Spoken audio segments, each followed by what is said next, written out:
કેમ છો ખેડૂત મિત્રો? બનાસની ખેતી ચેનલમાં હું ગણપતભાઈ ચૌધરી તમારું હાર્દિક સ્વાગત કરું છું. આજે તારીખ 17/5/2025 રોજ મારો વિડીયો છે. બાજરીની અંદર અમારા વિસ્તાર થરાદ વિસ્તાર બનાસકાંઠા વિસ્તારની અંદર છેલ્લા 2-4 દિવસથી ઈયળનો પ્રોબ્લેમ જોવા મળે છે અને આ સાયકલ છેલ્લા 2-3 વર્ષથી જોવા મળે છે. તો તેના માટે રાસાયણિક છોડી અને જૈવિક રીતે કઈ રીતે નિયંત્રણ કરી શકાય તેના માટેનો મારો વિડીયો છે. તો એની પહેલા બનાસની ખેતી ચેનલને સબસ્ક્રાઇબ ના કરી હોય તો સબસ્ક્રાઇબ જરૂર કરો અને તેની બાજુમાં આપેલું બેલનો આઇકોન છે તે જરૂર દબાવો, જેથી કરીને અમારા આવનાર દરેક વિડીયોનું નોટિફિકેશન સૌથી પહેલા તમને તમારા મોબાઈલની અંદર મળી શકે. તો ખેડૂત મિત્રો, બાજરી જે આપણા ગુજરાત વિસ્તારની અંદર મોટા ભાગે સૌથી વધારે ખોરાકની અંદર ઉપયોગમાં લેવાતો અનાજ છે. હવે તેની અંદર દિવસે ને દિવસે રસાયણોનો વપરાશ વધતો જાય છે, જેના લીધે છેલ્લા 2 થી 3 કે 4 વર્ષથી જ બાજરીની અંદર ઈયળનો પ્રોબ્લેમ વધુ આવે છે. પહેલાં આવતો પણ નોર્મલ માંતંશે ઓછો. તો આ પ્રોબ્લેમ વધારે આવવાનું કારણ શું અને તેને કઈ રીતે કંટ્રોલ લઈ શકાય? તો અત્યારે હવે નવી નવી ટેકનોલોજી આવી છે. ખેડૂતો ઘણા દવા પણ છોટે છે, ડ્રોન ટેકનોલોજીનો પણ ઉપયોગ કરે છે, જે ખેડૂતો માટે સારી ટેકનોલોજી છે. પણ બાજરી જે ખોરાકમાં લેવરાતો પાક છે, નાના છોકરાથી માંડી અને વડીલો સુધી બધા તેને ખાય છે. પશુઓને પણ દાણાની અંદર તેનો ઉપયોગ કરવામાં આવે છે. તો હવે પાકવાની અવસ્થા છે બાજરીની અંદર, એવા સમયે હેવી રસાયણોનો તમે ઉપયોગ કરશો તો તેના રેડ્યુસ છે તે તેના અનાજની અંદર આવશે અને તે ખોરાકની અંદર જશે. તો જે દિવસે ને દિવસે ગુજરાતની અંદર કેન્સરના પ્રમાણો વધી રહ્યા છે, તો એક ચિંતાજનક બાબત છે. અને જે બાજરી આપણે આપણા પરિવારને પણ ઉપયોગ કરવાના છીએ, બીજા પણ જે પરિવારો છે તે ઉપયોગ કરવાના છે, નાના બાળકો ઉપયોગ કરશે. તો તે આવી સમયે આપણી એક ખેડૂત તરીકેની જવાબદારી છે કે જે હેવી રસાયણોનો ઉપયોગ ટાળીએ. તો હેવી રસાયણોનો ઉપયોગ ટાળીશું તો કઈ રીતે તેની અંદર કંટ્રોલ લઈશું? તો બિવેરિયા બેસિયાના કરીને એક જૈવિક કીટનાશક આવે છે, જે એગ્રીકોન ન્યુટ્રીટેક લિમિટેડનો બિવેરા નામથી હેવી રસાયણોનો ઉપયોગ ટાળવો. પણ તેમ છતાં જો તમે હેવી રસાયણોનો ઉપયોગ કરો છો, 30% સુધી તેની માત્રા ડોઝ ઘટાડી અને બિવેરિયા બેસિયાના જે 3 ગ્રામ જેટલું તમે ઉપયોગ કરી શકો છો. અને આ એકલું સ્પ્રે કરવું હોય તો 5 ગ્રામ સુધી તેનો પ્રતિ લીટર પાણીની અંદર 4 થી 5 ગ્રામની માત્રા રાખી અને તેનો ઉપયોગ કરવો હિતાવહ છે, જે ખેડૂતો માટે, પર્યાવરણ માટે, જીવસૃષ્ટિ માટે એક મહત્વની બાબત છે. અને આવા સમયે જે પશુ છે તે જે તમે ઝેરી રસાયણનો ઉપયોગ કરશો તે આપણા પશુઓના ખોરાકની અંદર તેનો ચારામાં જશે. જે અનાજ છે તે આપણે ખાવામાં ઉપયોગ કરીશું, બાકી બજારમાં વેચશું તો આપણા જ વિસ્તારના બધા લોકો ઉપયોગ કરે છે. અને જે રેડ્યુસ તે અનાજની અંદર જશે. તો આવા સમયે ટાળવું, પણ તેને કંટ્રોલ કરવા માટે એક આ સારી બાબત છે.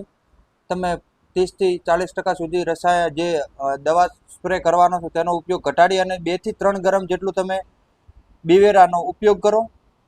અને તેમ છતાં પણ જો તમે એકલી ઉપયોગ કરવા માંગતો તો સારી છે, 4 થી 5 દિવસ સુધી તેનું રિઝલ્ટ આવશે. જે તમે સ્પ્રે કરશો બિવેરાનો, તે ઈયળની ઉપર જઈ અને એક પ્રકારનું લેયર બનાવશે અને જે ઈયળને તેની ખતમ કરશે, તેમજ તેના ઈંડા છે તેની આખી સાયકલ છે જે ખતમ કરશે, જેથી કરીને આનો ઉપદ્રવ બીજી વખત આવવાનો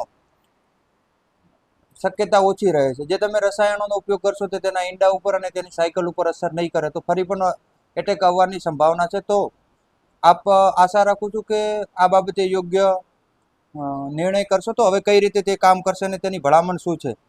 તો દરેક પાકમાં ઓછી માત્રા અને અસરકારક પરિણામોની ભલામણ કરવામાં આવે છે. જમીનની જીવાતો, સફેદ ગર્ભ અને ઉધઈ અસરકારક નિયંત્રણ માટે જમીનમાં જંતુ નિયંત્રણ માટે 1 કિલોગ્રામ એકરે તેનો ઉપયોગ કરવો. તમામ પ્રકારની કેટરપિલર અને શોષક જંતુઓના નિયંત્રણ માટે 5 ગ્રામ પ્રતિ લીટર પાણીની અંદર તેનો ઉપર સ્પ્રે કરવો. જો એકલું સ્પ્રે કરવા માંગતો અને રસાયણોની સાથે તમે કરવા માંગતા હો તો 2 થી 3 ગ્રામ પ્રતિ લીટર તમે સ્પ્રે કરી શકો છો. જે રસાયણનો તમે ઉપયોગ કરવાના છો તેની માત્રામાં 30 થી 40% સુધી ઘટાડો કરી શકો છો. હવે કઈ રીતે તે કામ કરશે અને તેના ફાયદા શું છે? તો રાસાયણિક જંતુનાશકોની સાથે પ્રતિરોધક જે ગમે તે જંતુનાશકની સાથે તમે તેને ઉપયોગ કરી શકો છો. જીવાતોનું ધીમું પરંતુ લાંબા ગાળાનું અસરકારક નિયંત્રણ છે. ભલે 4 થી 5 દિવસ થશે, પણ તેની ખોરાક લેવાની જે શરૂઆત છે તે 24 કલાકની અંદર તેની સાયકલ તોડશે અને પછી આગળ 3 થી 4 દિવસની અંદર તેનું નિયંત્રણ થઈ જશે. રાસાયણિક જંતુનાશકોની તુલનામાં ખર્ચ ખૂબ જ અસરકારક છે, જે સસ્તું પડે છે ખેડૂતો માટે, અને બાજરી જેવા પાકની અંદર ખેડૂતો વધારે ખર્ચો પણ નથી કરતા. કુદરતી મૈત્રીપૂર્ણ અને પ્રાણીઓને જીવને કોઈને પણ નુકસાન નથી કરતું, અને પર્યાવરણની મિત્રતા છે, અને એક જાતનો તમે કહી શકો છો કે આ કુદરતી ઉપચાર છે. તો આ રીતે તમે પગલાં લઈ શકો છો. હવે બાજરીની અંદર જે ઈયળ આવવાનું છે તેની પ્રોબ્લેમ તો કઈ રીતે આવે છે? છેલ્લા ઘણા વર્ષોથી ઘણી બધી કંપનીઓએ બાજરાની અંદર હાઇબ્રિડ વેરાયટીઓનું સંશોધન કર્યું. હવે હાઇબ્રિડ વેરાયટીઓ તો આવી, પણ તેની સામે જમીનની અંદર જે ખોરાક છે, ન્યુટ્રિશન છે, તે પૂરતા પ્રમાણમાં મળતા નથી, અને વધારે પડતા યુરિયાનો અને રસાયણોનો ઉપયોગ કરવાથી આમનો જે ઈયળ છે, ચૂસિયા જીવાત છે, આમનો દરેક પાકની અંદર ઉપદ્રવ વધે છે. તો હવે તેને પણ નિયંત્રણ કરવા જરૂરી છે, અને રસાયણોનો ઉપયોગ ધીરે ધીરે ઓછો કરી અને પરિવાર માટે 1-2 એકર જમીનની અંદર તો સાવ જ રસાયણો વિનાની તમે ખેતી કરી શકો છો. તો આવા સમયે જૈવિક કુદરતી નિયંત્રણ ઉપર જવું અને જે પર્યાવરણ જીવસૃષ્ટિ માટે મહત્વની બાબત છે. તેમજ એગ્રીકોન ન્યુટ્રીટેક લિમિટેડની દરેક પ્રોડક્ટની વધારે માહિતી માટે તમે એગ્રીકોન ન્યુટ્રીટેક લિમિટેડ કરીને ગૂગલની ઉપર તમે વિઝિટ કરી શકો છો, અને એગ્રીકોન ન્યુટ્રીટેક લિમિટેડની દરેક પ્રોડક્ટ જૈવિક તેમજ ન્યુટ્રિશન લગતી જ છે. અને જે તમે ન્યુટ્રિશનની મેં હાઇબ્રિડ વેરાયટીઓની વાત કરી, તો હાઇબ્રિડ વેરાયટીઓ વધી તો તેની સામે ઉત્પાદન વધ્યું, પણ જે ખોરાક છે તે જમીનમાં જરૂરિયાત છોડની તેમજ પાકની જરૂરિયાત વધી, તો જેના લીધે આપણે ન્યુટ્રિશન જાળવશું જમીનની અંદર, અને જમીન ઓર્ગેનિક કાર્બન છે, રસાયણોનો વપરાશ ઘટાડશું, તો જેના લીધે કુદરતી રીતે તેની અંદર રોગ પ્રતિકારક શક્તિ વધશે, અને જેનો આપણે સીધો ફાયદો થશે. તો ખેડૂત મિત્રો, જે બાજરીની અંદર એક વખત તમે ઉપર દવાનો સ્પ્રે નિયંત્રણ કરતા પહેલા એક વખત વિડીયો અવશ્ય જોજો. અમારી બનાસની ખેતી ચેનલને સબસ્ક્રાઇબ કરજો. તેની બાજુમાં આપેલું બેલનું આઇકોન છે તે જરૂર દબાવજો, જેથી કરી અને અમારા આવનાર તમામ વિડીયોનું નોટિફિકેશન સૌથી પહેલા તમને મળી શકે. આભાર.